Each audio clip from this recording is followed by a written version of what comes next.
Hi everyone, as you know, we have gone through The Gift of the Magi, we have gone through The Dark Room. Now we'll go through the poem Daffodils by William Wordsworth.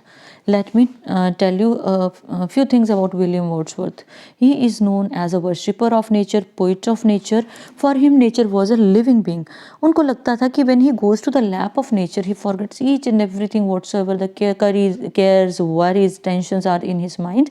He felt ever relaxed in the lap of nature. So William Wordsworth basically is a poet of nature, and soon after French Revolution he is basically a romantic poet. इनको romantic poets में consider किया जाता है. He wrote about going back to the lap of nature क्योंकि frustration के बाद we want to be relaxed, so he preferred to be in the lap of nature. So whatsoever he wrote, when you will go through this very poem, you will feel as if being students of literature, you will find it very, very interesting. Poem is like, you'll feel transported to a very different world of the daffodils, where William Wordsworth enjoyed the company of these flowers. So let us start this poem.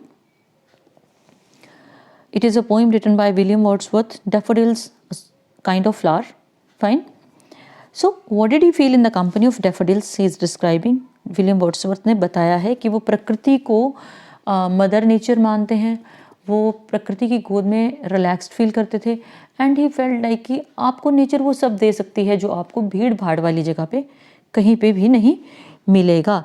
Like you have already gone through the poem of there is I am not getting the name of the poem, lake isles of Innisfree आपने पढ़ी होगी. उसके साथ साथ जो है इस poem को जब आप कंपैरिजन करोगे ना, you'll find it very interesting. I wandered lonely as a cloud that floats on high over vales and hills. Wandered means moved. I moved like a cloud. So he is comparing himself with a cloud. He is feeling as light as a cloud. बादल की तरह poet खुद को feel कर रहा है. Where does a cloud float? It floats on high over vales and hills. Vales is valleys. A cloud floats over valleys and hills. आकाश में उड़ते हुए क्लाउड को देखो, ये वैलीज जितनी भी आपकी घाटियाँ हैं, हिल्स हैं, उनके ऊपर से ये मूव करता है. When all at once I saw a crowd, then suddenly when I was moving like a cloud, I was passing through the hills and floating on hills and valleys, then suddenly I noticed something, then I saw a crowd. Crowd is actually referred to a group of people, लेकिन here it is used for a group of daffodil flowers. A host of golden daffodils. Suddenly I noticed large number of golden daffodils were there beside the lake. They had grown beside the lake. Lake के किनारे पे, beneath the trees. Trees के नीचे, they had grown beneath the trees, fluttering and dancing in the breeze. They were fluttering. Fluttering is called फड़फड़ाना, and they were dancing in the breeze. They were also dancing means जब वो cloud की तरह sky में उड़ रहा था Wales और hills के बीच में से, then what did he saw, उन्होंने देखा गोल्डन डैफोडिल्स का एक crowd. Where was it? Beside the lake के किनारे था, ट्रीज के नीचे था. On they were tossing with breeze. पूरी हवा चल रही है. इमेजिन करो, just close your eyes and think of a while. हवा चल रही है और पूरे हैवी फ्लावर्स जो है ना, दे आर टॉसिंग, वो हिल रहे हैं और वो क्या कर रहे हैं? They are dancing in the breeze. Continuous as the stars that shine and twinkle on the Milky Way. अब वो compare कर रहा है. There was a long line of daffodils. It is compared with a long line of stars which are shining and they are twinkling on the Milky Way.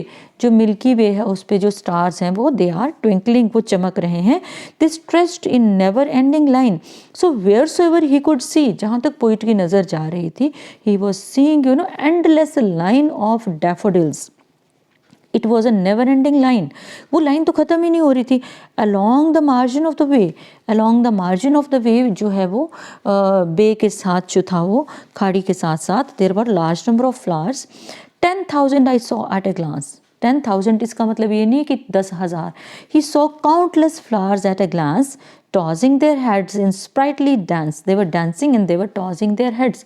Tossing क्या होता है? जैसे आपने देखा होगा ना, फूल जो है अगर हैवी है तो ब्रांच से वो झूलता है हवा के साथ. That is called tossing their heads. They were tossing their heads in sprightly dance and they were dancing very happily. The waves beside them danced. अब इम्पैक्ट देखो, प्रकृति की संगति का असर देखो पोइट पे। व्हाट डिड ही सी, जैसा वो सोच रहा है वही वो फील कर रहा है और वही वो लिख रहा है, जैसे उसका बेंट ऑफ माइंड है। पहले उसने क्या कहा कि long endless line of flowers was there, fine, they were tossing, they were dancing, fine, a wave besides them danced, then he saw waves were also dancing beside them, but they outdid the sparkling waves in glee, but there were sparkling waves in glee is happiness.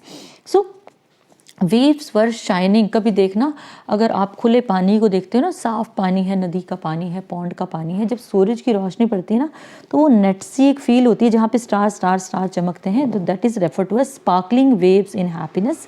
A poet couldn't be but gay, so the poet felt very happy. He was not having any other option. He felt very happy. Gay means very happy, in such a jocund company, in such a jolly company. He felt so happy. I gazed and gazed. I continuously looked at them, but little thought what wealth to what wealth they show to me had brought. But little thought, but suddenly I thought what wealth they showed to me had brought, what wealth they have given me, what wealth they are giving me, they have bought for me, कि मेरे लिए वो क्या खुशी लेके आए हैं, wealth लेके आए हैं। Because जो उसने देखा था, देखो आज you have mobiles, fine, you click a picture, you keep it with you, आप फेसबुक पे पोस्ट करते हो, फिर ये इसका जो है वो बार बार उस चीज़ को आप रिव्यू कर सकते हो, देख सकते हो, एंजॉय कर सकते हो।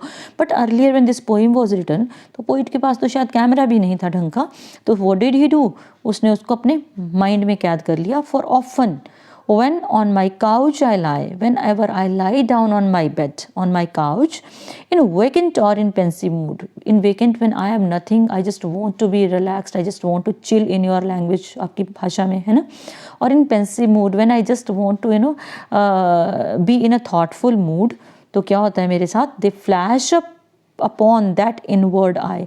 They means daffodils, daffodil flowers, they flash, they suddenly come to my mind and with my inward eye, मेरे दिमाग में वो आते हैं और अपनी अंदर की एक आँख से, which is the bliss of the solitude, and I just feel them, I feel their bliss of solitude. Solitude क्या है?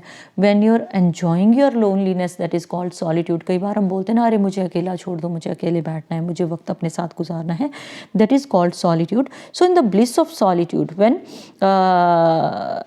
with my inner eye just enjoy that very long line of flowers, then what is it? It is the time when I feel, when I want to spend my time with myself, that is called the blessing of solitude, and then my heart with pleasure fills.